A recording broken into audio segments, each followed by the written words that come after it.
would probably say, you know, these are gonna be talking about like, these are like real crimes. Like, I would imagine that there is probably, this is probably gonna be triggering to some people. I would assume that this is gonna be triggering, for sure. These are real cases. This is real. These are real people and real crime that has happened. So just be aware. Okay, here we go. I'm a little nervous. Oh God, here we go. Okay, here we go. Let me know how the audio is.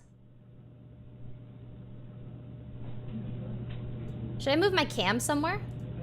This is 26-year-old Dawson McGee, sitting in a police interrogation room in the early hours 26? of a Tuesday morning. 26? Okay. Should I move my camera? Is my cam fine here? Zen, thanks for the dono. Thank you for putting captions on. Yeah, definitely. I actually love captions.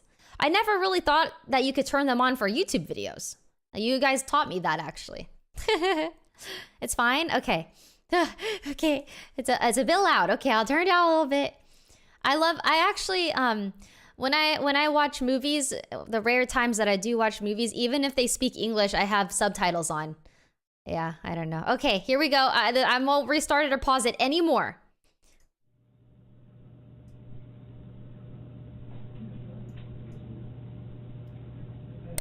This is 26-year-old Dawson McGee, sitting in a police interrogation room in the early hours of a Tuesday morning. The Monday night before, he stabbed his own mother to death for asking him to move out of the house and get a job. Dawson is unaware that he is being recorded on a hidden camera. In 3 seconds from now, Oh my he will God. hear the sound of the door being opened by a detective. And at that exact moment, you will see a remarkably noticeable switch in his demeanor. Oh my God. Cue crazy in 2 seconds? Oh my God, how? Something we want to talk to you about. What a bad actor. We want to talk to you about what happened to your mom. What happened to my mom? Well, What you a tell me. bad actor. People called me and said something happened at home to mom. They were very bad. Mm-hmm. What happened to my mom? Well, that's what I'm asking you. I was waiting for my brother and sister to tell me. Okay. Well, so, was your sister home this weekend? Wait, I'm supposed to have an attorney? If you want one. Am I supposed to have I should request an attorney. Oh yeah, because Well, that's a up to crazy you if person you is gonna want like one. think about that, right? But, I mean, we'd like to talk to you. You're supposed to have an attorney. Go on, I would offer. Why is he would ask doing for that an attorney. with his? He's wanna ask for an so attorney? bad. -1. Okay. True, -1. It would come as no surprise that a judge deemed him fit to stand trial. A jury then found him legally sane, and he was sentenced to life in prison for the murder of his mother. All of which was in spite of a continuous charade of mental illness similar to the one you see here. Dawson clearly believed that his passage through the legal system would somehow be easier if he were presumed insane, which is a naive, yet somewhat common misconception that many suspects make when facing serious charges. They have this notion that a plea of insanity would either lower the severity of their punishment or liberate them from it altogether. That instead of being sent to prison, they would simply be released back into society, perhaps with a free psychotherapeutic program to attend on the weekends.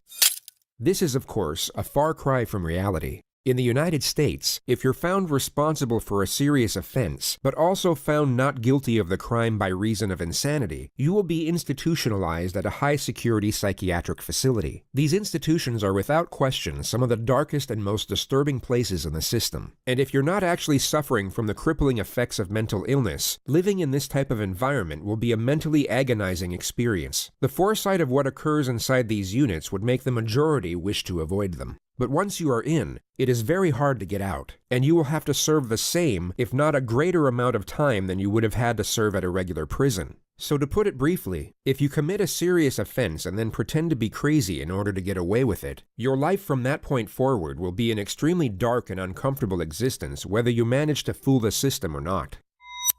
But there is one benefit, which is the God. elimination of capital punishment. The United States cannot execute someone deemed insane during the time of their offense, which is the only conceivable reason a defendant would cling to this narrative even after knowing what lies ahead should it succeed.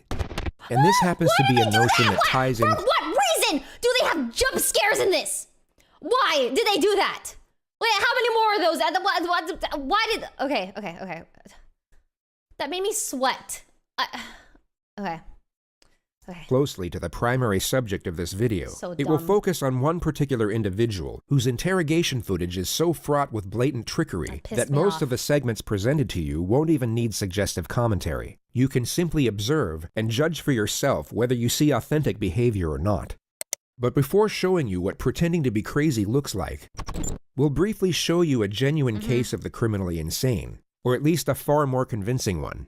This is 18-year-old Jared Murray, a freshman real? at East Central University in Oklahoma. On a Wednesday evening in December, he asked fellow student Gennaro Sanchez for a ride to Walmart. Once they got there, Murray pulled out a handgun and made Gennaro drive to an isolated country road where he shot him twice in the head. He then attempted to hitchhike to Canada, but was soon apprehended by police on the side of the road. He immediately confessed to the crime once apprehended, and was then interrogated by the arresting officer.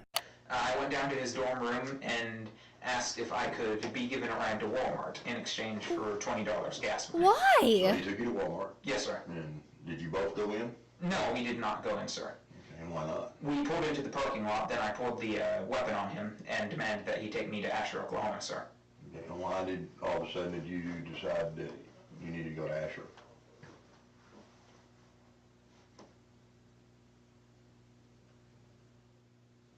Because I was planning to take him out into the country and kill him. Okay. Did he say anything?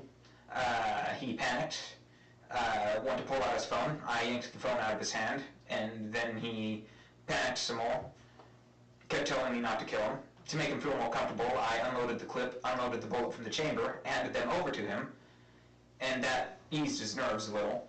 Then I pulled a second clip out of my pocket and set it on my lap. And so you're driving east, and so I guess at some point, did you decide now was the time? Yes, sir. Okay, and what happened? I loaded the gun quickly, chambered the round quickly, shot once, missed, shot a second time, hit, jumped out of the car, went around. He was driving 10-15 miles an hour, so it was rather slow. Ran around the hood of the car, and of course it was slow when he wasn't purposefully driving. Tried to pull him out, couldn't get him out until he already had hit the tree. Pulled him out there, dumped him into the, before I dumped him into the ditch, I heard him gurgling. I'm not sure if that was a physiological or physical process after death, but I thought that he might have still lived through that somehow, because he was gurgling, so I shot him again and then shoved him down in the ditch. He makes a half-hearted attempt to conceal the body with a handful of leaves and a stick. He then walks in the direction of the highway. A handful of Did you get back on the leaves. highway? Yes, sir. And which way did you go? No, sir. And what were your intentions? You were walking north. Canada, sir. You was going to Canada. Yes, sir. Okay. He states that his plan was to escape into Canada, but he had nothing to escape with, not even a passport. I had tried hitchhiking most of the way because the only way this was going to work. Whoa. This is real insanity. As if someone were to give me a ride there and then. And then whenever your patrol car was pulling up behind me, I didn't know it was a patrol car. I stuck my thumb out and you was there for the rest. Jared, I want to ask you just point blank, because, I mean, you sat here and confessed to...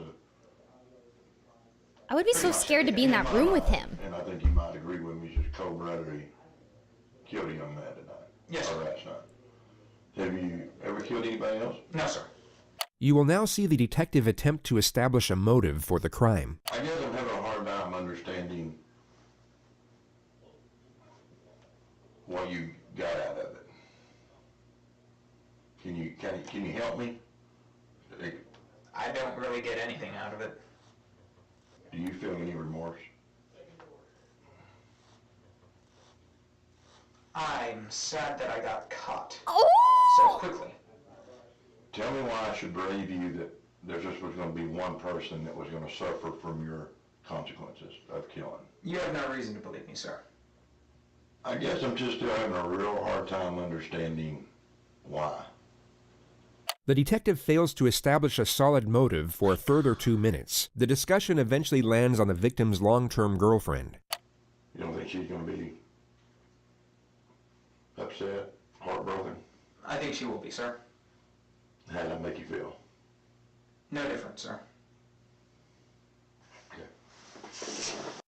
I think you've been honest with me. I think you've told me just straight up, right out of the book, Whoa. what happened. Yes, sir. But, you know, you've done a terrible thing tonight. Yes, sir. You killed a young man, Yes, sir. just for the simple fact of, Just a random kid? I guess pretty much just to say for you. Yes, sir. And what do you think should happen to you? Death sentence, sir. And why do you think you deserve the death sentence? An eye for an eye, sir. Do you believe an eye for an eye? Yes, sir. Whoa. Jared Murray was found not guilty by reason of insanity. He was committed to a high-security mental facility where he is to remain indefinitely. Anything to say for yourself today? No, ma'am. Any reason why you might have done this, young man? No, ma'am. No reason. No, ma'am. You have nothing to say for yourself. No, ma'am. You want to tell the community anything? No, ma'am. Did you confess to police? Yes, ma'am. Are you proud of what you've done? No, ma'am.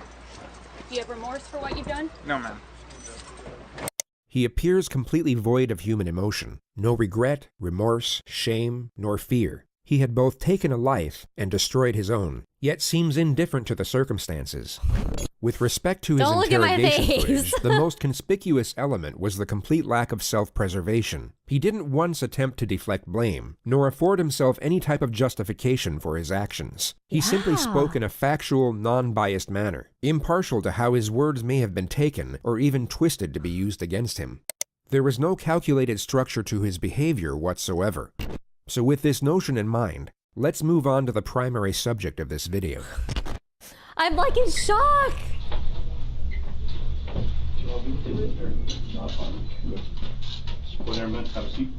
No emotions. Put your hands up a little bit. Have a seat. Did your feet up? Who's this guy? Don't do not think about getting up, all right, buddy?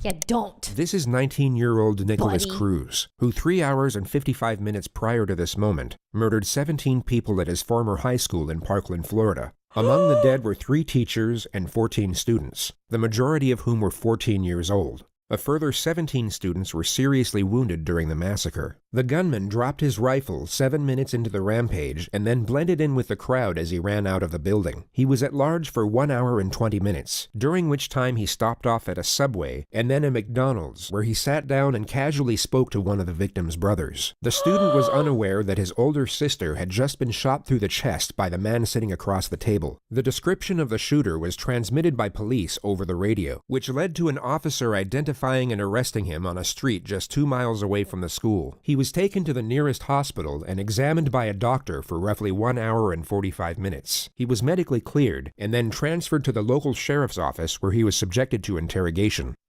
Do not think about getting up, all right, buddy? Just slap him or something. Oh my god, what the fuck? From the moment the subject entered the room, his eyes have been fixed upon nothing but the floor. He's held on to this downward-facing gaze as if he's either in a state of shock or disconnected from the moment. Kick him in the face or something.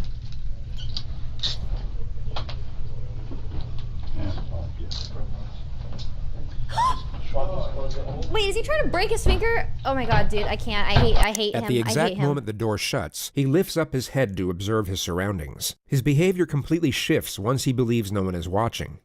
If we look at his demeanor a moment earlier, we can see the contrast. He went from being detached to alert. His behavior changed as the environment changed, which is a recurring theme throughout this interrogation. It shows us that his mind isn't wandering off during these moments of apparent disconnection. He is in fact fully present and very aware of what's going on around him.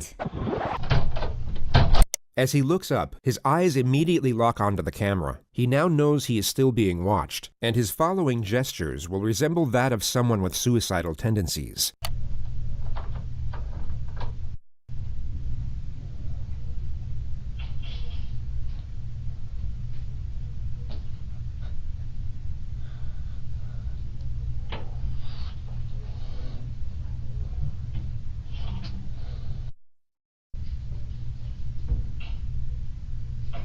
At face value, these externalized suicidal thoughts may seem genuine to some, but when framed with the rest of his behavior throughout this interrogation, they are exposed for what they really are: an act, a calculated attempt to garner sympathy and paint his character in what he believes to be a more positive light. Minus 10 million. I hate him so much. What an idiot. How you doing, Nick? Oh, God. Oh, my right? God. Gotta be able to speak so I can hear you. Kick him. All right, I just need to ask you really your name and date of birth just to confirm I got it right, and then I'm gonna see you want a glass of water or something. No water. What's your first name? This is a situation where the proof against the suspect is already pissing me conclusive. off. He is without question responsible for the crimes under investigation, making the pursuit of a confession not essential. The police know he did it, but they need to know why he did it, which would already require a complex strategy in order to obtain the correct information.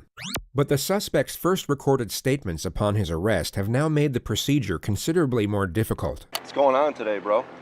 The demons, man. Demons? Voices. Yeah, no problem. Voices. Voices and demons? Where's the voices? What happened? Shut up. Just be quiet, man. Shut up. Demons, man. Voices. These two words have now forged the primary stratagem of his own interrogation, which is to cut through deception under the guise of supportive examination. The questions will be designed to lock him into a specific narrative about his alleged psychosis, while simultaneously giving him the impression that his responses are for his own benefit. Anything he says now can be used to refute any amendments he might come up with at a later stage. We all know that Shut after up. this interrogation, he will have significantly more time to think, study, and even seek guidance from professionals about how the legal system interconnects with mental illness. Yet the majority of this forthcoming knowledge could be useless to him depending on what he says during these moments. The more details he gives away, the less options he will have for his defense later on. But pursuing this objective is complicated, as there are two very common scenarios for when this type of suspect gets interrogated. And just to be entirely clear, by this type of suspect, we mean someone who is 1. Pretending to be insane, and 2. Not fooling anyone. Their most common response is to simply shut down. They regress into total silence or some type of Wow. catatonic state, and the They can read them interrogation like a never gets book. off the ground. The other Predictable. common response is the exact opposite. They erupt into hysteria or supposed delirium, and everything from that point forward becomes incoherent. The lead detective, John Curcio, must not allow either of these scenarios to transpire, and this makes the first 2 minutes absolutely crucial. He needs to create a positive first impression and resemble the furthest thing from a threat, while at the same time maintain a presence of authority. His temperament will be easygoing and non-confrontational, but also encouraging when extracting a response. His role at this moment is the ally. He needs to be liked, respected, but must not be feared. Not yet anyway. Going off the suspect's initial demeanor, the detective will know that he is far more likely to regress into a state of silence at this opening stage, and if he can prevent that from happening within the first 2 minutes, he is over the first obstacle. Whoa. All right, how you doing, Nick? I just need to ask you really your name and date of birth just to confirm I got it right, and then I'm gonna see you want a glass of water or something. What's No your first water. name? Come on, Nick. Huh? Nicholas. Spell it for me. Okay. Come on, I'm old. You gotta talk so I can hear you. N-I-K. O. Oh. Okay. Yes. A-S. And what's your middle name? Come on, man. Speak so I can hear you. Jacob. Jacob. J-A-C. What's your date of birth? Okay, you need to relax because I'm the last detective or policeman you're going to have to talk to. So right off the bat, that should be somewhat comforting to you to know that I'm the last guy you got to talk to. But the thing about it is, look at me. I got to be able to hear you. Okay? Oh my So all I want God. to do is get basic His information job from must you, be so and then we'll get hard. into the, you know, whether you I want bet a he glass just of wants to water, like all that hit stuff. him. What's your date of birth? But he has to pretend to be nice. January? 09. 09 September. The investigation team already know the answers to these basic questions. Their only purpose are to initiate a response, and their non-threatening nature make it more likely for the suspect to engage. They are essentially the opening wedge to get the two-way dialogue flowing. And although the suspect is still partially committed to his catatonic state, as we can clearly see, he is still responsive, making it unlikely for him to regress into complete silence from this point forward. Everything up to this moment has gone to plan. The detective has one foot in the door, and he can now develop the relationship from a more secure position. He goes about this with a standard method of rapport development. God, the offer of food manipulation. and water. All right. Let me do this. You want a cold water? You don't know if you want cold water? Thank you. Thank you. Well, I'm going to bring in 2 because I want one. It was hot, and then if you decide you want to have it, that's fine. You sure you don't want something to eat? Okay.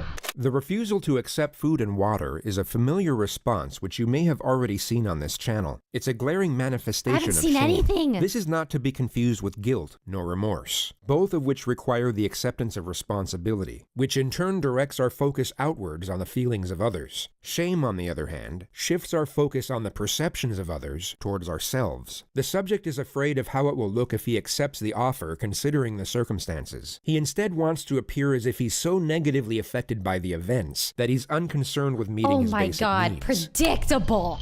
Of course, I have so many different keys. Oh my God. Dude, psychology is so cool.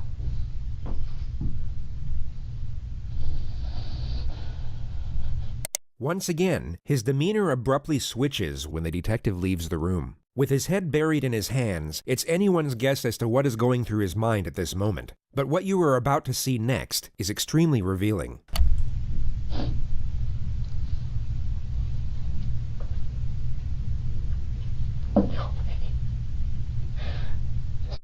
No.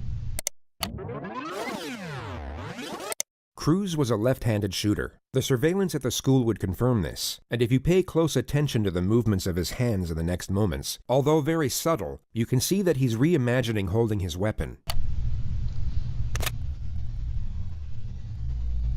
But what's more telling is how his demeanor abruptly stops and then completely switches right before he looks in the direction of the camera. He goes from holding a rifle and beginning to smirk, to then pretending to cry and reverting back to his suicidal mannerisms. This all occurs in under 4 seconds.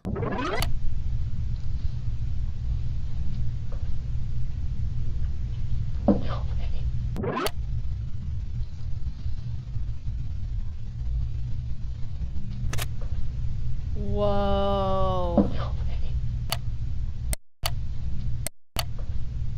It could be assumed that for a brief moment, he was not only recollecting the attack, but gaining gratification from doing so. He then remembered he was on film, giving reason for the sharp adjustment. His true self was reliving the attack and enjoying his work, while his false self was so dejected to the point he was externalizing suicidal thoughts. Complete opposites.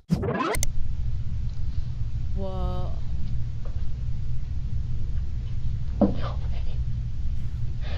Whoa. No.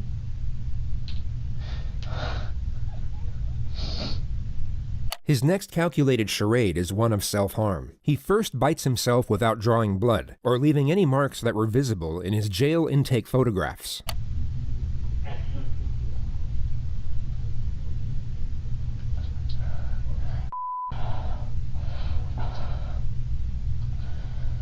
He then scratches and squeezes at the 2 needle punctures in his arm from where his blood was taken at the hospital. At the very moment the detective re-enters the room, he will act as if he's desperately trying to conceal his self-injurious behavior. All right. Setting aside the glaring contradiction that he just murdered and maimed dozens of people while leaving himself without so much as a scratch, it's the frequency of these little charades that makes their deception so transparent. This is a person who is not self-injurious, pretending to be someone that is. But it's such a feeble attempt at feigned self-harm, it would almost be a comical moment if the circumstances weren't as horrific. So if they're not bleeding anymore and you want them off, we can pull them off. I'll get you a garbage can. You want them off? Just put them on the, throw them on the floor in the corner. Alright, this one is mine, because I already opened it. This one's yours in case you change your mind. The next 4 minutes are the extremely tedious process of getting the subject to engage further through basic questions. The topic of his phone will now be brought up.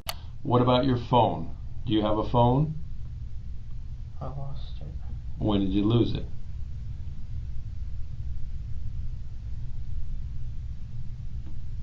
Today. Today? Today. Okay. What kind of phone is it? I don't know. Speak Okay, up, is bitch. it a flip I can't top, hear you. an iPhone, a Samsung? It's a phone. What's the number? I can't remember. Okay. He will now begin to feign a state of hysteria, which then morphs into a simulated panic attack and fake hyperventilation. The detective will need to refute the act immediately as to not let the subject gain confidence with it, but he also has to maintain rapport and avoid confrontation. He essentially has to tell the subject to knock it off, but in the most passive manner possible. Knock it off. No, dude, I can't. Okay, Nick, calm down. Okay. You've already been medically cleared.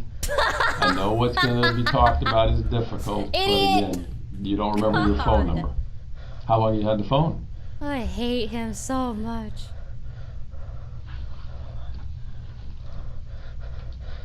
How long have you had the phone? Nick, the doctor's already looked at you. Okay. Okay, you're fine. Yeah, you're fine. You're not having any problems at the moment, and you're perfectly fine. You're fine, bitch. So calm your breathing down. Quit being All right? dramatic. And I want to believe Motherfucker. certain things that you're going to tell me, but Oh you know, my if God, we're getting dude. to where you're going to I can't. hyperventilate over a phone I can't be a number. detective. Okay. I would have kicked this guy like 7 times by All right. now. Alright. So what's your phone number? Huh? 954. Okay, 954. The manic episode is somewhat curbed, but the subject is still clearly committed to it. 954-821. But he remembers his number now. 7. 2000. No. 1007. 1007. And again, going back to what kind it is. Do you know if it's an iPhone, a I Samsung? don't know. How long have you had it? Every kid knows what the phone is, man. I got kids your age. Ever since my mother died. I know, I heard about that. That's what I was going to talk about next. This is a turning point. Cruz's adoptive mother had indeed passed away the year prior from pneumonia. The topic is sympathetic towards himself, and it seems to have stopped the feigned hysteria in its tracks. Compared to his neurotic behavior in the minutes leading up to this moment, he all of a sudden appears calm. He is clearly receptive, and thus responsive, to the cue of compassion when it's directed at himself. The detective recognizes this, and although he said he would talk about the subject's mother next, he instead focuses on it immediately to keep him engaged. Alright. So, but you had, since your mom died, how long has your mom passed? I can't remember, I think.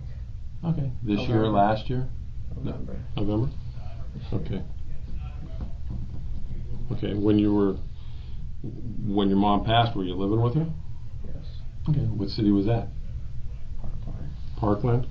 The subject drops the act and becomes more engaged in the conversation. The detective inquires further about his mother for roughly 3 minutes before shifting the discussion. It focuses mainly on the subject's background, and he first declares that he was depressed for the majority of his childhood. He then reveals his history of drug use, which consists of marijuana and Xanax. After that, he claims to have attempted suicide by alcohol poisoning 2 years ago, but in his own words, was able to sleep it off. He then states that he was employed at the Dollar Tree for the last 2 years working as a cashier. So you've been able to hold down a job for 2 years, that's pretty good, right? Yes. Other than Dollar Tree, where else did you ever work? Lawn mowing. What? Lawn mowing. Lawn mowing? Oh, okay. Alright, when you tried to kill yourself with alcohol, your mom was still alive. What were you depressed about back then? Loneliness. Loneliness? Loneliness. Friends? No friends? Or what kind of loneliness? I mean, everybody gets lonely. Solitude. Solitude? You don't have a lot of friends? No. Okay. Today, when I say today, starting from last night when you went to bed to this morning, did you do any kind of drugs at all? Any Xanax, any marijuana, anything like that? No? Okay. The subject reveals that he has a biological brother whom he was adopted with. He then claims to have been making $1,200 a month at the Dollar Tree. The discussion now lands on what his aspirations were. When you weren't depressed, what did you want to be when you got out of school? Ranger. A ranger, an Army Ranger? Did you ever apply, fill out any paperwork to try to go to the Army? I took the ASVAB, failed. Okay, why'd you fail? Because I was stupid.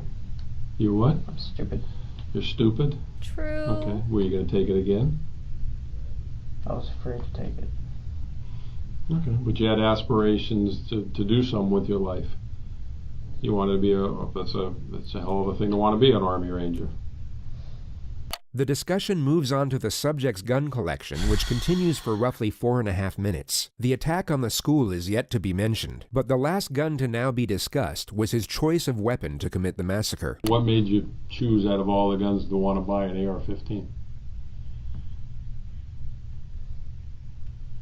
Cool looking. Cool looking? Okay.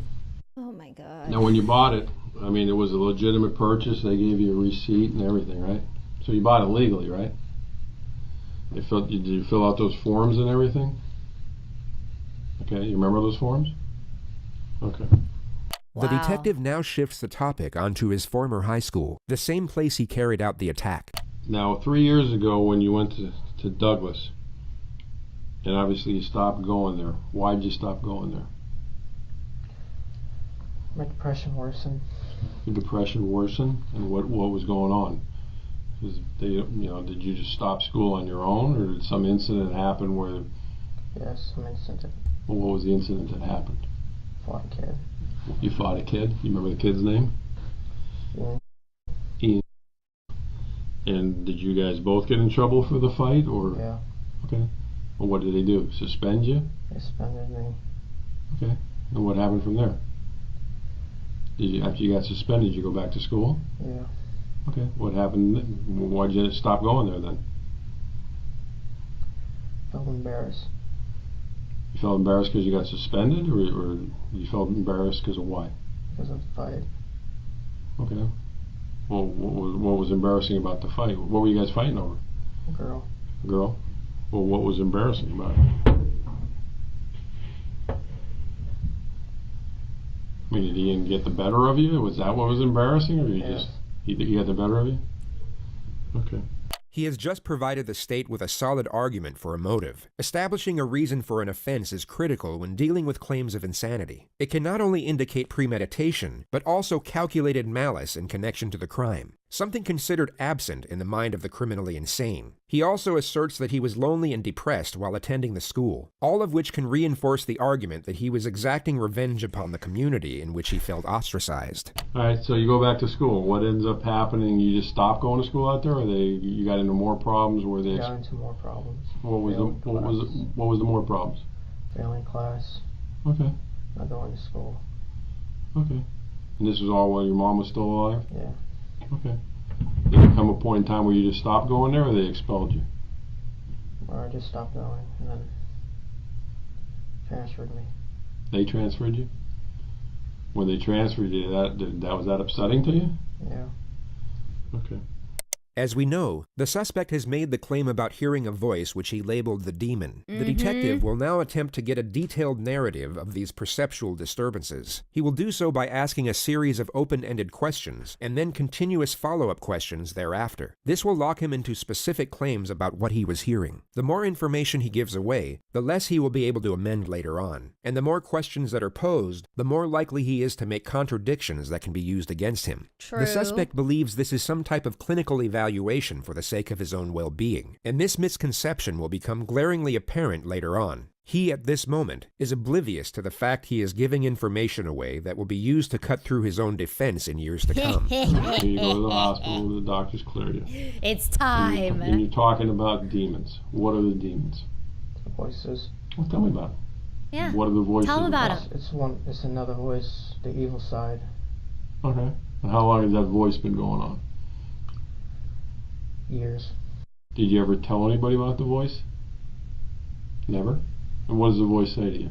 Burn, kill, destroy. Okay, burn, kill, destroy what? Anything. Okay. But have you ever burned, killed, or destroyed anything? What have you burned, killed, or destroyed? Burned, just fire. Set fire.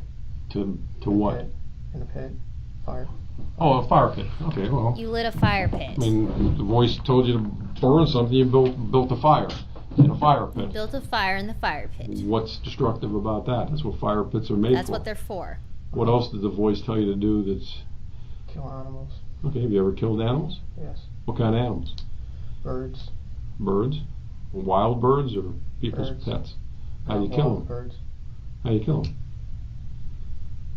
Wait for them. Kill them. Oh, you can't catch them, so how are you waiting for them? Out in the grass. Wait for a bird to come up. There's no way, man. I'm a bird lover. There's no way. You can't catch a bird, Holmes. No, I mean like... With a pellet gun? Oh, okay. Where's your pellet gun? Pelican. It broke. Okay. All right. So the voices tell you to hurt animals and start fires in the fire pit. When was the last time you heard the voice? Yesterday. What time was it yesterday? It was at night. Okay. And where were we at? Work. You're at work? So you're at Dollar Tree. And what's the voice telling you? Hurt people. To hurt people. Hurt people at Dollar Tree? Or hurt people? Hurt people in general. Okay. Doesn't say specifically who? Alright. Can you tell how old the voice is? My age. Okay. Do you have a good voice too, or just a bad voice? Is there a voice inside you that says, do good things? The detective will now start getting confrontational, and the subject's behavior will shift once more in response. You will see him get defensive as he attempts to protect his narrative, and his responses will become much faster. He will even cut the detective off multiple times. Keep in mind that he was barely saying anything at the start of this interrogation. Mm-hmm. No?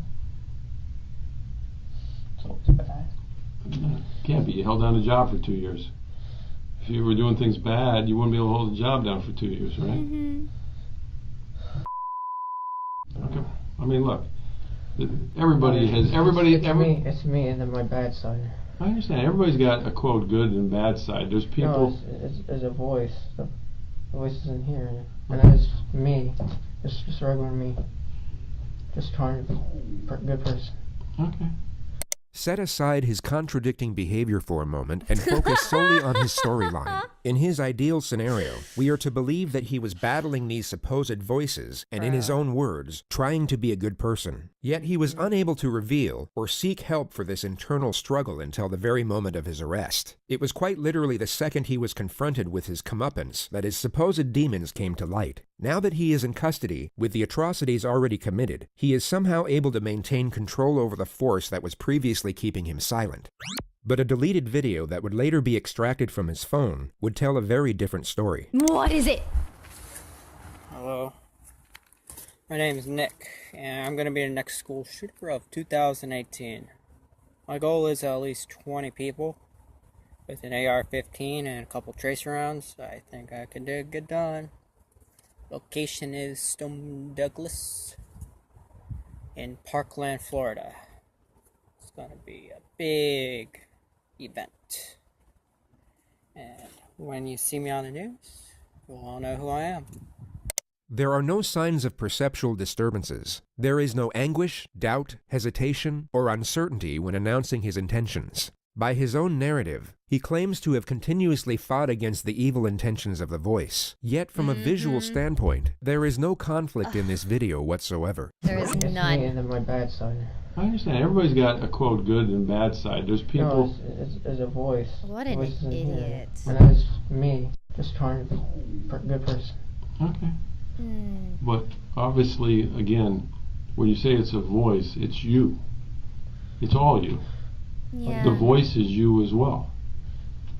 Yeah. The voice didn't force you to do anything, right? No, the voice did. It's two voices. There's one half that's the good and then the bad. Yeah. His rapidly interchanging behavior has now gone from catatonic to manic to hallucinatory to now highly attentive and cautious. Okay, well, the voice tells me to go to lunch and not pay for my meal, but I pay for my meal because I know that's the right thing to do, right? Okay, let's talk about it. Did the voice didn't tell you to take Uber, right? Yes, it did. It did? Yes. The voice said take Uber. Yes. Did The voice says. The voice said take Uber You're to the school. No, and here. Oh my god, I hate Is it him a so male voice much. or a female voice? Male. Male? The subject was beginning to panic, but the detective dials it in for the time being and switches the discussion back to more trivial matters. It seems that he wants to consult with the investigators outside before maximizing the pressure, and he reestablishes a certain level of trust before leaving the room. Let me go. I'm going to go back and see what everybody's doing as far as what they need me to do. You're not a psychologist or anything? Or? No, I'm not. I'm a 59-year-old man who's raised 3 children, so I guess that makes me somewhat of a psychologist. Think you can give me a psychologist here? I can certainly ask. Have you ever seen a psychologist before? Oh my god, this guy's so dumb. Oh yeah. Yeah, The that subject was real scratches his believable, arm for buddy. another 2 minutes. He then switches to a hallucinatory state and appears to be seeing things in the room.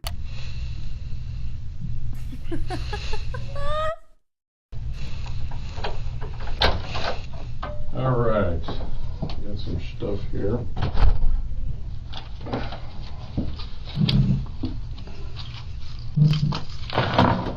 The detective will once more dismiss the act by pretending to not see it. He will then pose a question to the subject, and the charade will cease immediately. Do with the water. Will you put it back over here? You definitely don't want the water, huh? Wow. It's very interesting to observe his facial expressions at the exact moments he abandons fake behavior. These are the very brief junctures in which his true self appears to surface. It's easy to get distracted by the actor. present situation as he terrible. sits there in a hospital gown chained to the floor, essentially helpless to the cunning devices being used against him. But in moments like this, we are reminded of what we're actually dealing with. A very short time ago, he was not helpless at all. He was the one preying on the helpless, offering them none of the sympathy nor mercy of which he is now trying to garner for himself. All right, this psychologist you want to talk to.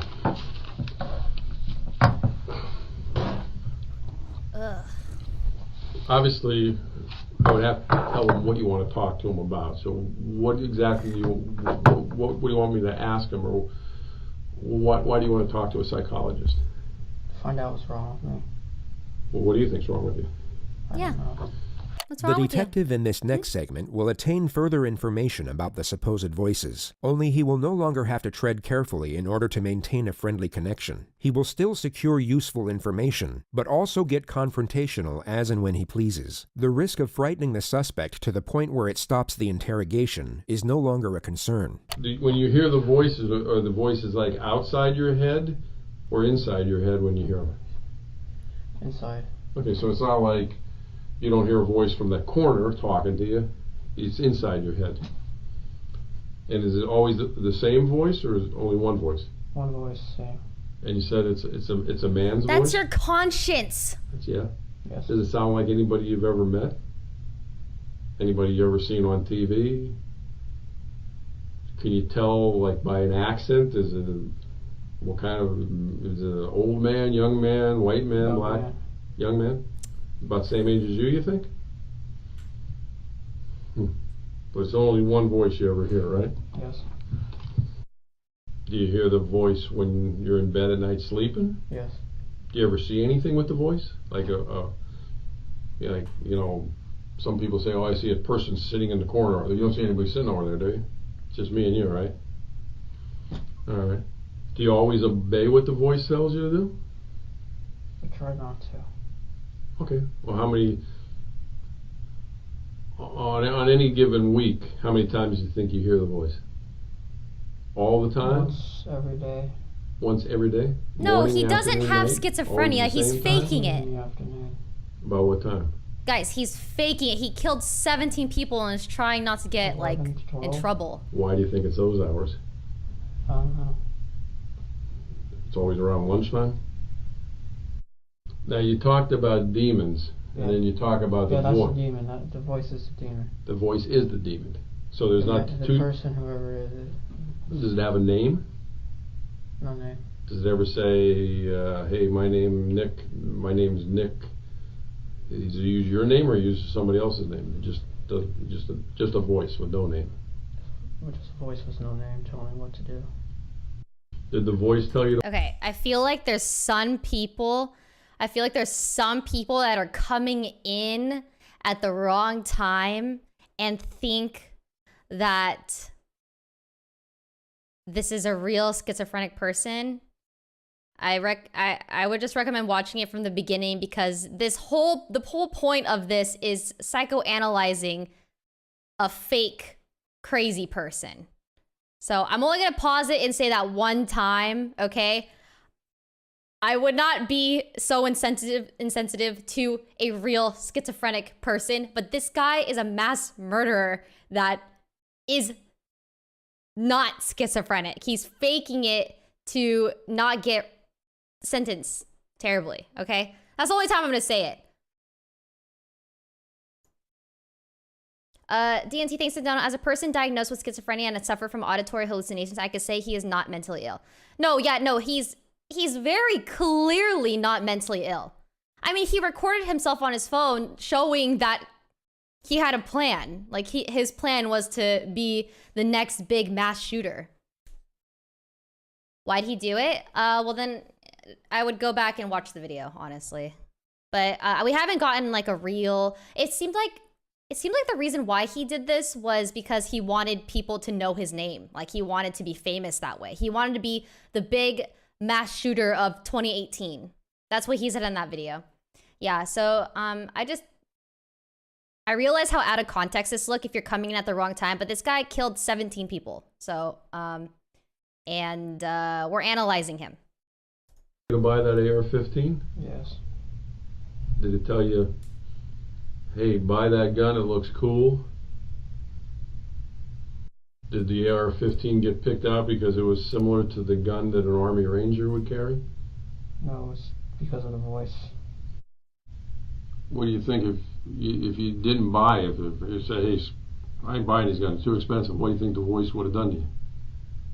Did you stop talking to you? No, tell me to hurt myself. How would you hurt yourself? Cut. You're a cutter? I'm a cutter. All right. I mean, when was the last time you cut yourself? Earlier. Earlier when? When I was fishing. Earlier today or earlier? Earlier today. Where were you fishing at today? At a lake. Okay. Before the school shooting? Yes. What did you cut yourself with? A knife. Those little scratches on your arms? Let me look at them. Where? Come on, man. I get worse scratches weeding my flower bed than that. You weren't trying to hurt yourself. Yes, I was. It wasn't sharp enough. Wasn't sharp enough? No. How many knives do you own? 4, 5. How long have you been cutting yourself?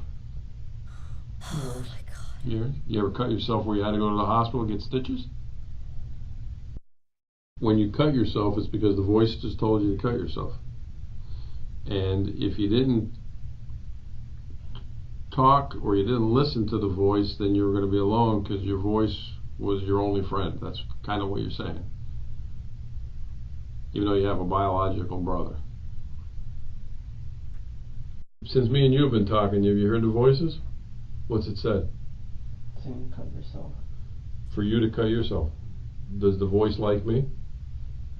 Huh? Does the voice like me? He doesn't trust you. Why doesn't he trust me? I'm pretty relaxed, ain't I? I'm trying to figure that out too.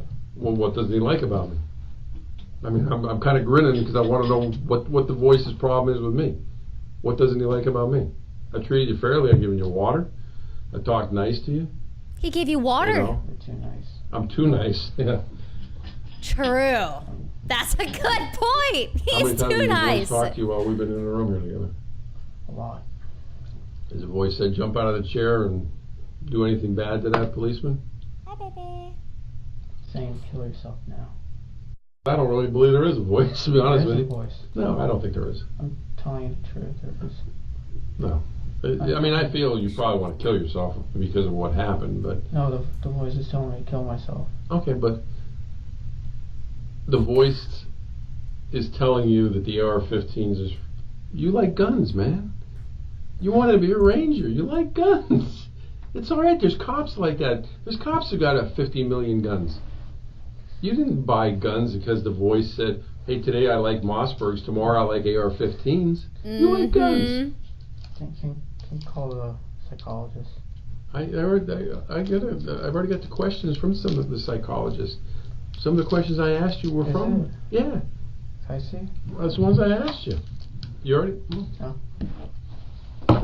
The questions were obviously from the investigation team and not a psychologist. But the suspect doesn't know this, and it's fascinating to observe his reaction when he sees the questions are not sympathetic in nature. He perhaps thought a psychotherapist would be asking him about his feelings and affording him some type of reassurance after he committed mass murder, and he becomes very unsettled once he realizes the procedure won't be quite as sympathetic. Voices. Are they inside or outside of your head? What do the voices say? These are all questions I asked you. How many voices? You said one. Whose Got voice him. do you think it was? You didn't know. What's wrong with me? I don't know. I don't understand why you can't admit you like guns. You want to talk to a psychologist. Why didn't you talk to a psychologist when the voices started? The voice is telling me not to, and I listen. The voice was telling you not to talk to a psychologist? Yeah, but myself, I wanted to. You ever go to church? I wanted to. No, I'm saying ever in your life. Yeah. Do you believe in God? I don't believe in God. What do you believe in? I feel like there's something. Okay. But if you believe in demons, do you believe in angels? Angels is the good. Demons are the bad. When you say the word demon, you think it's an evil spirit? Yeah, what about Or what do you angels, think it huh? A voice. The subject had earphones in during the mass shooting. The topic now lands on the music he was listening to. Well, I mean, I'm sure we don't like the same music. What kind of music were you listening to? Name the group. What was it? Mark Green. You have to help me. Mark what? Mark something. What was the song though? Sad. That's the name of the song? Sad? No, Salad Days. Salad Days? Wait, I want to listen to it. I saw a chat, someone said DMCA upcoming. Oh, I want to listen. What the heck? Okay, we're just gonna skip that part. Hold on one second. What else? Oh, you listen to more than one song? What other song you listen to? Just a lot of sad songs. Alright. Did you pick the music yourself? Or did the demon pick the music? The demon, and then myself partially. The demon picked the music? The sad ones. Which ones did he pick? The evil ones. The evil ones. What's an evil song? Sad one. You already gave me a sad one. What's an evil one? Panzermensch. What? Panzermensch. Panzermensch.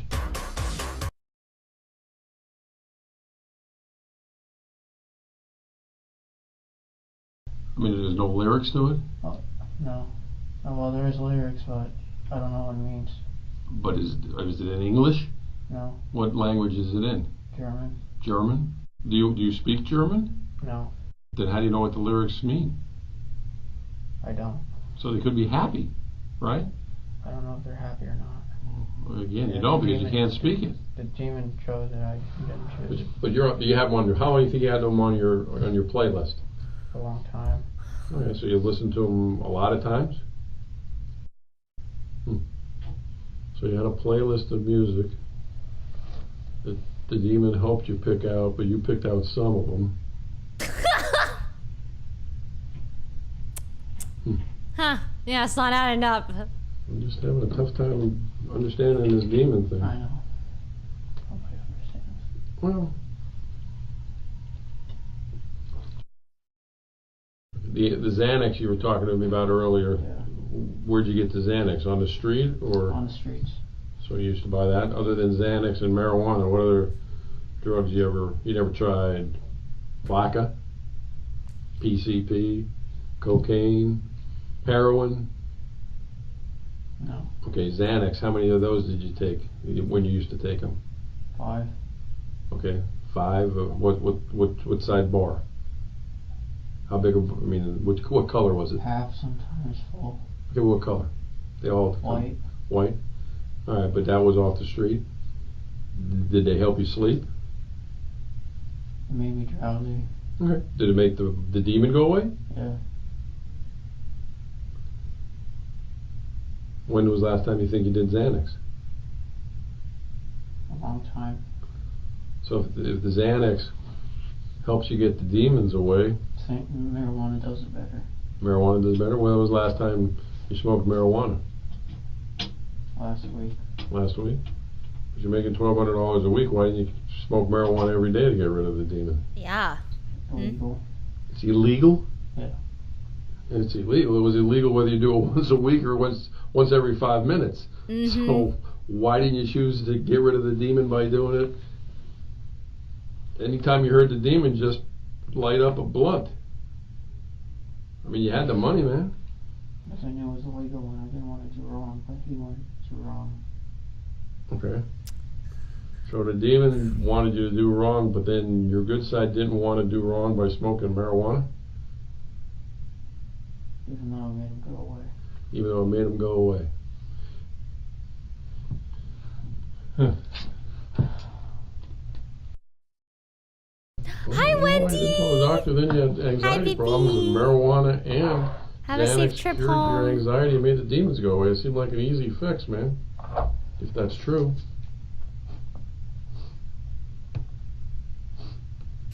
He's sad because his You sure you story didn't like the didn't demon add voice? up. You sure? I'm sure. Then why didn't you go to a doctor to get rid of Why it? didn't you go to a doctor? Go talk to someone about it. I was afraid. I'm just afraid. Why, well, forget that for a second. Let me ask you Why'd another you crazy film yourself question. saying you're gonna be the Was next demon- big mass was the murderer? demon there that night? Ian beat you up on campus? Huh? Was the demon there that day when Ian beat you up on campus? Yes. He told me to go up to him. Okay, so who did Ian beat up? You or the demon? Me. Okay, so why didn't the demon do something to stop it? I didn't do it. Huh? Why didn't it? I don't know. That's a good question, because the demons tell you to do all these bad things. Why couldn't the demon get you mad enough to get the best of Ian? Yeah, how do you lose a fight with a demon on your side? I don't know either. It doesn't make any sense. Yeah, it doesn't make sense. Yeah, it doesn't make sense. I don't know. He had the demon buff. I don't know why. All-powerful thing that tells you to do bad things and you're All afraid of it. powerful. Why didn't the demon just take over right then when Ian was getting the best of you and get the best of Ian? Well, why did the demon not do that? Why do you think? Trying to figure it out. Mm-hmm. I don't know. I can't Case figure it out closed. either because I don't think We're the done demon here. exists. Mm-hmm. Can I think? I don't think it exists. No, No, like, no more thinking. No water I either. think that go ahead, bud. am I able to, like, think to myself about it? Yeah, sure. That's all I'm asking. Hey, you can think all you want. Yeah, you can think all you I'm want. just thinking about the demon. All right. Well, you want me? I'll leave you to think for a Think about while, it. and I'll come back and talk to you. I personally, I think you're using the demon as an excuse. I'm not. I promise. You could have stopped the demon by getting a prescription for marijuana. You could have stopped the demon by getting a prescription for Xanax. Mm-hmm. You could have stopped the demon by illegally doing marijuana, which you were doing anyway. You were doing it You could have anyways, once stopped a the week. demon by doing Xanax illegally, which you were doing anyway. Mm-hmm.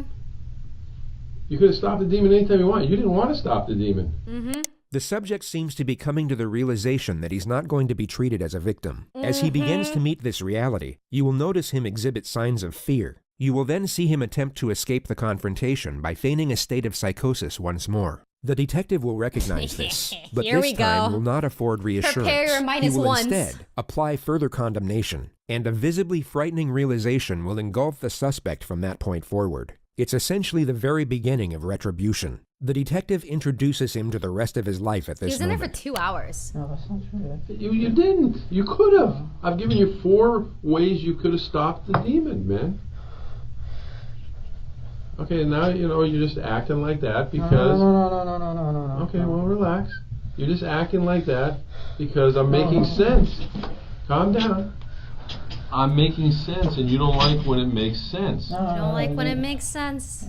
Because it doesn't fit into the story you're telling right now. I'm telling you the story. It's true. It's just, Well, why are you looking at your arm now? I'm trying to understand why. Well, why didn't you want to stop the demon? I don't know. Because I think you like the demon. No, I don't. Why didn't you stop it then? I don't like the demon. I don't like the demon. I don't like the demon. I don't like the demon. Well, that's if the demon even exists. Get him out of here. You want what? An attorney? Yeah. Did the demon? The demon asked for that. The voice just tell you to get an attorney? We So tell the over. voice that don't hit yourself in the head because the attorney the demon just requested. I Oh will. my god. I will -10. stop talking to you. I'm scared. You're scared of what? Scared. Scared of going to prison. Why wouldn't he protect me? What? Why wouldn't he protect me, man?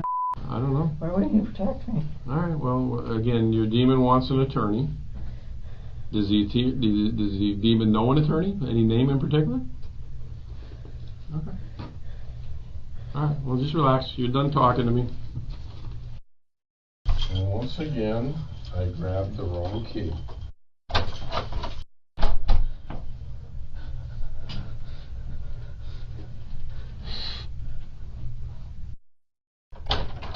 Alright, do me a favor. Stay seated. Put your hands, kind of sit forward in your chair. I'm going to put handcuffs behind you since you keep talking about hurting yourself. Hold on. Put your hand He behind was your back. trying No, to not harm behind the himself chair, with a behind your back. band-aid. I don't want to make it that uncomfortable. Oh, why don't you want me to hurt myself? Because what did the demon say about me? I'm a nice guy. Aww.